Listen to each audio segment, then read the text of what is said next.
Assalamualaikum warahmatullahi wabarakatuh. Om Swastiastu, Namo Buddhaya, salam kebajikan sahabat-sahabat dimanapun juga berada. Perseteruan antara kubu Roy Suryo dengan kubu Egy Sujana semakin meruncing sahabat ya. Sepertinya drama ini makin hari makin absurd saja. Ini bukan lagi soal ijazah, bukan soal hukum, tapi soal siapa yang paling suci dalam penderitaan. Aduh, Ahmad Kosidudin, kita tahu kuasa hukum Roy Suryo CS kini berhadapan langsung dengan mantan sekutu ideologisnya sendiri, yaitu Bang Egy Sujana. Egy Sujana kita tahu bahwa selama ini memang luar biasa memulai kasus ijazah palsu ini, tapi hari ini dia melakukan restoratif justice dengan Pak Jokowi dan itu kemudian dituding menjual idealismenya sahabat. Sebab dia menerima restoratif justice. Dan ironisnya tuduhan ini tidak datang dari siapapun ya, tapi itu datang dari sesama pejuang kebenaran berdasarkan versi mereka sendiri. Jadi perjuangan ternyata punya harga, dan yang paling ribut biasanya yang takut kehilangan panggung, dan itulah yang dilakukan oleh Kosidudin selama ini. Menuding Bang Egy Sujana menjual idealismenya, bahkan sempat menyebut angka-angka. Ngeri juga mendengarnya, 100 miliar. Akhirnya melalui kuasa hukum Bang Egy Sujana, dia akan melaporkan Kosidudin. Seperti apa penjelasan Ibu Eli Danetti? Ini dia videonya.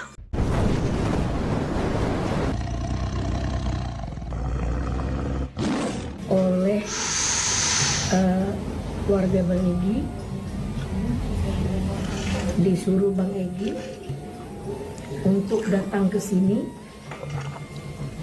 untuk mengklarifikasi atas statement yang dilakukan oleh Kozinudin. Kami atas nama keluarga dan pengacara Egy Sujana akan melaporkan saudara Kozinudin dengan fitnah yang dahsyat dan luar biasa. Dengan statement saudara, apakah saudara dapat mempertanggungjawabkan bahwa pejuang telah menjual menjadi pengkhianat? Ini luar biasa ya. Kalian sudah terlalu mengada-ngada. Kalau kau paham hukum Kozinudin, kau jangan berpidato ya. Kau edukasi aja hukum yang melekat pada klienmu. Jangan hanya pidato melebihi kepentingan klien kamu. Yang pertama saya kira yang mesti diluruskan kepada sahabat-sahabat bahwa yang namanya restoratif justice itu bukanlah pengkhianatan ideologi sahabat ya. Artinya dalam filsafat hukum modern juga John Rawls itu menekankan bahwa keadilan bukan soal balas dendam moral, tapi itu soal penyelesaian konflik yang paling rasional dan manusiawi. Sementara Besaria sebagai bapak hukum pidana modern juga sudah sejak lama dari abad ke-18 mengkritik hukuman yang hanya memuaskan ego moral, tapi tidak menyelesaikan masalah sosial. Jadi ketika Bang Egy Sujana sesungguhnya memilih jalur RJ, itu sesungguhnya opsi hukum yang menurut saya sah, bukan barter moral dengan kekuasaan atau finansial sebagaimana yang beredar berdasarkan tuduhan Kosidudin. Karena itu sangat menarik ketika Kosidudin menuduh Egy Sujana menjual idealisme, seolah-olah idealisme itu properti pribadi yang kalau berbeda jalan langsung dicap pengkhianat. Ini bahayanya sahabat. Oleh sebab itu sekali lagi ini bukan lagi debat hukum sebenarnya, tapi ini perang moral palsu. Artinya dalam psikologi sosial, Festinger menyebut ini sebagai cognitive dissonance. Artinya ketika realitas tidak sesuai dengan narasi perjuangan, maka yang diserang bukan faktanya tapi orangnya. Dan puncaknya Kosidudin akan dilaporkan oleh Eli Danetti karena tuduhan yang saya kira tidak bisa dibuktikan secara hukum, tapi dilempar ke ruang publik untuk membunuh karakter Bang Egy Sujana.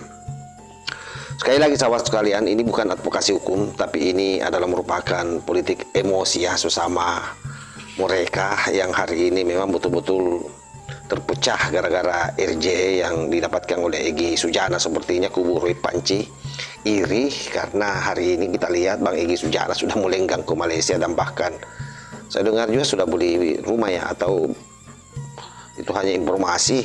Dan paling heboh dia mau naiki mobil mewah waktu sampai di Malaysia, sahabat. Itu yang paling membuat juga mereka mungkin sakit hati. Pada akhirnya kita sampai pada kesimpulan bahwa yang paling keras berteriak soal idealisme seringkali paling alergi pada pilihan yang lain. Kalau menerima restoratif justice disebut menjual perjuangan, maka hukum telah direduksi menjadi agama fanatik, bukan sistem rasional. Tapi ya itulah, karena memang Khosinuddin ini adalah merupakan ex-HTI yang memang sangat sangat dogmatis ya. Hampir seluruh pendapat-pendapatnya itu selalu harga mati berdasarkan congornya, berdasarkan isi kepalanya, tidak menghargai pendapat orang lain. Makanya saya bilang kalau benar ini perjuangan yang sehat, saya kira tidak butuh makian. Kebenaran yang kuat itu tidak butuh tuduhan murahan sebagaimana yang mereka tuduhkan kepada Bang Egy.